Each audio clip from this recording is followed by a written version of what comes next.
Now Spotlight Special. And now, with a preview of what you can expect on this very special edition of Spotlight Special, infamously famous fight promoter, Don King. But we're going to make this program a little informative for you so that you will understand what's about to transpire. It is ethereal, it's ephemeral, it's euphoric, it's exciting, it's heavy, it's the Jacksons. Well, to be perfectly honest, that was actually recorded during a star-studded press conference in New York, where Don was announcing the Jacksons reunion tour. And while King may have said, "It's the Jacksons," it was the Jackson who everybody, from network reporters to celebrities like Andy Warhol, Roberta Flack, and Herschel Walker, came to see. He was just about to do something just now. He's just been pulling on me because he got something that he wants to say. And I think that he'll do it when he gets there. Right, Mike? Lay it on him, Mike. Give him the golden voice, baby. I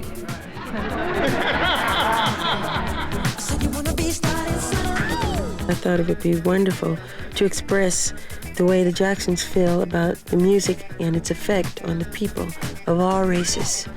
If politicians and other people of different backgrounds can't bring the world together, we'll try to do it with music. Michael Jackson has really started something. His music has brought people of different races together in a fashion never before witnessed in the annals of popular music. And just as important to Michael, even more important than the tens of millions of solo albums he sold, or the statement by the head of CBS Records that he's largely responsible for their recent profits, is that the music has also brought his family back together after 8 long, sometimes stormy years. That's why, in addition to the man himself, we've brought together brothers Marlon and Randy. Mike was the noisemaker. Just hollers around the house, just making noise. Not to mention Jermaine Jackson. My father used to have Michael and I sharing the same room, so we would sneak up at night and stuff and sneak down the hall and bother everybody else. But it was just great times. Plus Motown legend Smokey Robinson. I could imagine Michael being what he is today because when he left, he was what he is today. And Michael's producer, Quincy Jones. It's like a gift, you know, he just got touched on the shoulder.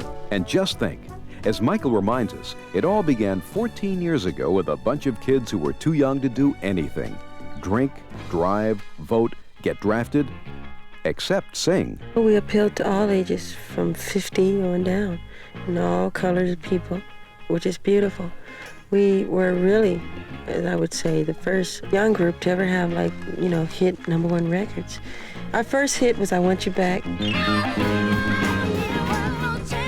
I'm Jerry Bishop, and this is the Michael Jackson Spotlight Special, a tribute from some of the greatest entertainers of our time to a young man many consider the greatest entertainer of the 80s, and perhaps of all time. Our story begins far from the showbiz capitals of the world, in America's heartland. Gary, Indiana, a belching steel town on the shores of Lake Michigan. The United States Steel Company originally bought the place because of its proximity to the iron ore ranges to the northwest and the potential steel markets to the east and south. What they didn't realize was that Gary was also perfectly situated between the Motown sound to the north, the Memphis sound to the south, and the New York urban soul sound to the east. Joe and Catherine Jackson were well aware of those influences and passed them on to sons who were so amazingly talented, perhaps because their parents were. That's right. Yeah. She played clarinet in high school, and she sings. And my father had a band, his brothers, 3 brothers called the Falcons. They never recorded or anything, but they were a big local group. And they played the guitar. They would come over and jam and everything, play all those hits, Fats Domino, Gut Bucket. Gut bucket. Get down with some real rock and roll stuff, you know, Chuck Berry, Little Richard tunes and stuff. And we would listen in and learn.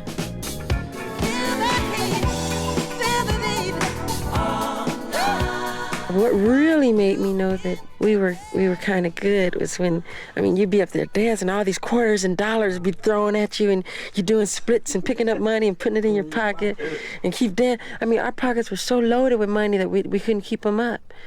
I mean, we would only make like $15 a night doing the show. Most of our money was made, people throwing money on the floor. I mean, we'd be loaded with money. You didn't need a crystal ball to predict that one day the Jacksons' machine would roll all over popular music. Ever since the days when Michael was so young that the idea of becoming a teenager seemed like an abstract concept, he's been the catalyst who set his brothers and sisters on fire. Problem is, for a lot of us, he stayed that young, which is why so many of us were caught so off guard when we discovered that Michael had become a man on Thriller. Yeah, that's the problem when you are a child entertainer or a child star or a movie child star. Like, for instance, people still expect to see you that small. Like, I don't feel any age. I just feel what I know. See, I always feel age is mental. It's like the old saying, how old would you be if you didn't know your age? You would just be yourself. I see age is what you know mentally. I mean, I've seen some 5-year-old men, seen some 30-year-old children, and that's how I see it. Meanwhile, back in the 60s and back on the amateur circuit where the Jacksons were opening for the likes of James Brown, Jackie Wilson, and the Miracles, ears were perking up while prospects were looking up. See, these people were, you know, they had like a local record going, so we would come on Amateur Hour. We would win the trophy every time. And then we did the Rego, and this guy named Bobby Taylor and Gladys Knight told Motown about us. So we decided to do a little audition. A little audition? Hardly. It's only a few hundred miles from Gary, Indiana to Detroit, Michigan. But for 5 kids whose last name is Jackson, the 2 cities were worlds apart. What brought Michael and his brothers to that new world and new life was the family's battered-up old van and an audition with Motown main man Berry Gordy Jr. We auditioned for Berry Gordy in Detroit at his, he got a mansion house there. It's like indoor pool. And here we are singing, and all the Motown stars were there. Diana Ross, Temptations, Smokey Robinson. Everyone who's ever come through Motown has that potential. When we sign them up, they got that potential because that's why we signed them up. So yes, I could imagine Michael being what he is today because when he left, he was what he is today. Basically, he was just with his brothers. So he wasn't, Michael Jackson alone being what he is today, but he was in the hottest group ever, since the Beatles. We're singing and all these people are watching us. And we did our whole show and they loved it. They really raved over it.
And Diana Ross came over to us and she said especially, I loved what I saw, and she said she wanted to take special interest in our career. That wasn't just some idle chit-chat from Diana Ross.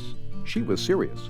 She moved Michael into her house in Hollywood, groomed him, advised him, taught him the ropes, and introduced his family to the public on their first album, titled Diana Ross Presents the Jackson 5. That bond between Diana and Michael, which continues to this day, was truly cemented when they appeared together in a movie which drama critics panned and music critics praised, The Wiz. I think most kids fall in love with the Scarecrow. I always was mad at the Lion, where he came out and made Dorothy mad like that and made her run, and I would always get mad. So, I fell in love with the Scarecrow, and I never thought I would play the part. And And when I did my scenes, I mean, I would get reports and different reviewers tell me how the kids in the audience would be crying and everything, because these crows would torture me so badly.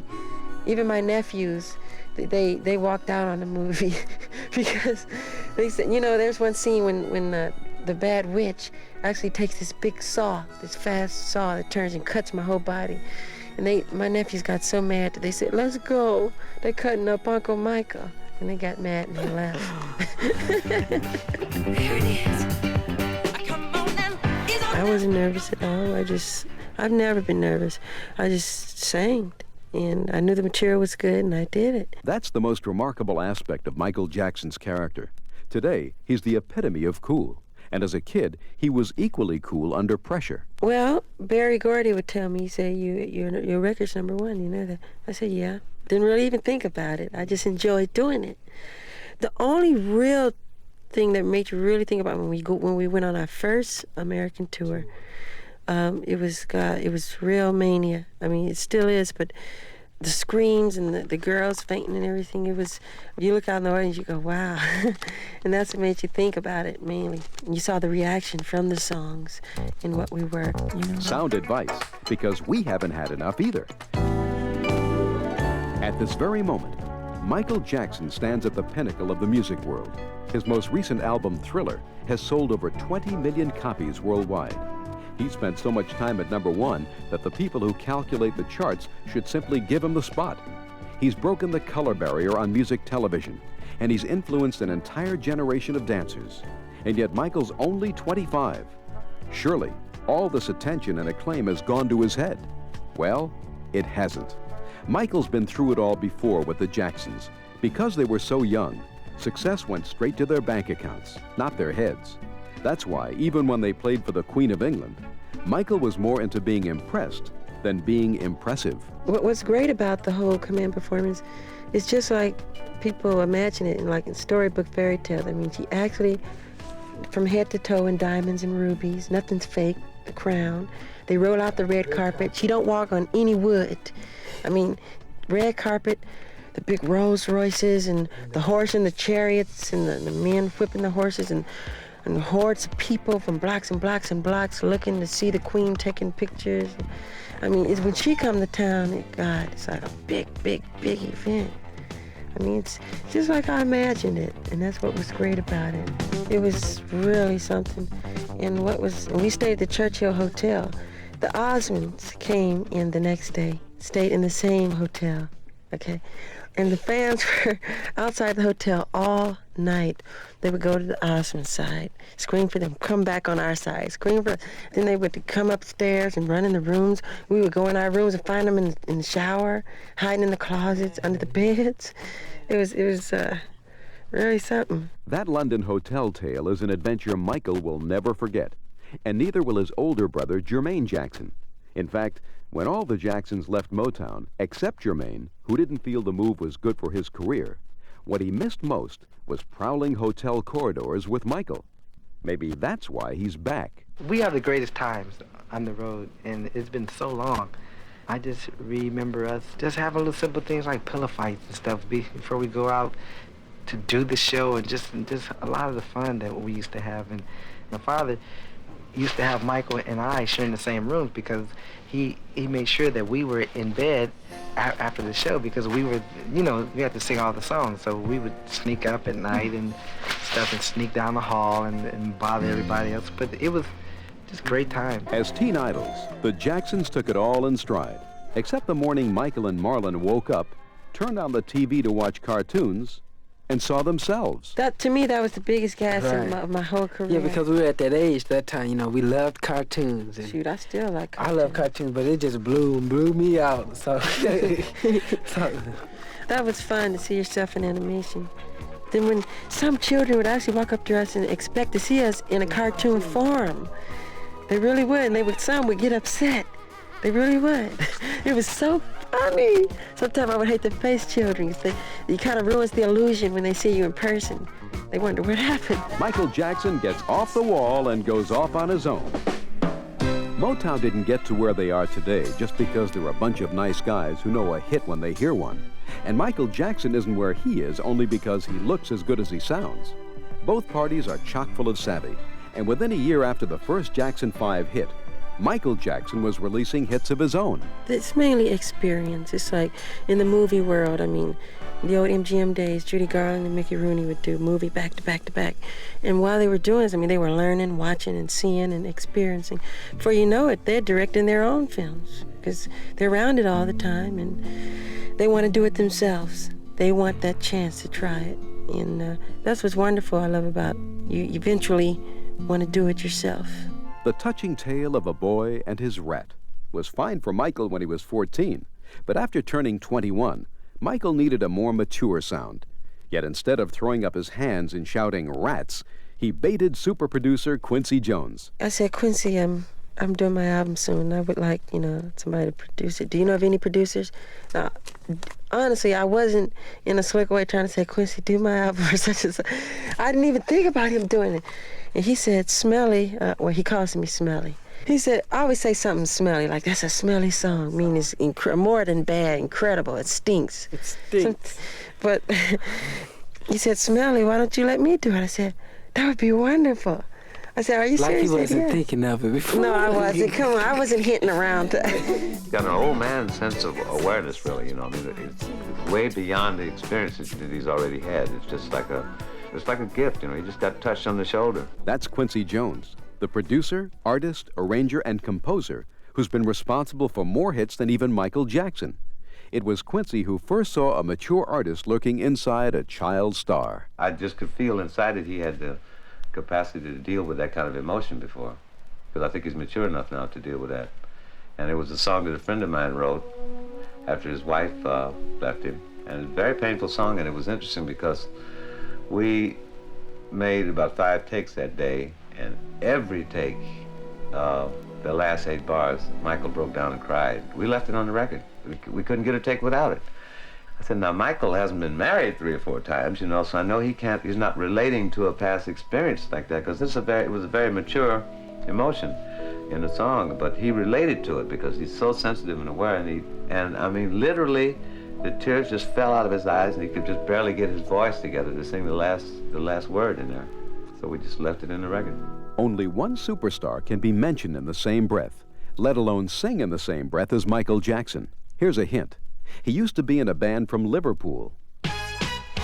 Ever since 1970, Michael Jackson's been making women of all ages scream the moment he steps out on stage.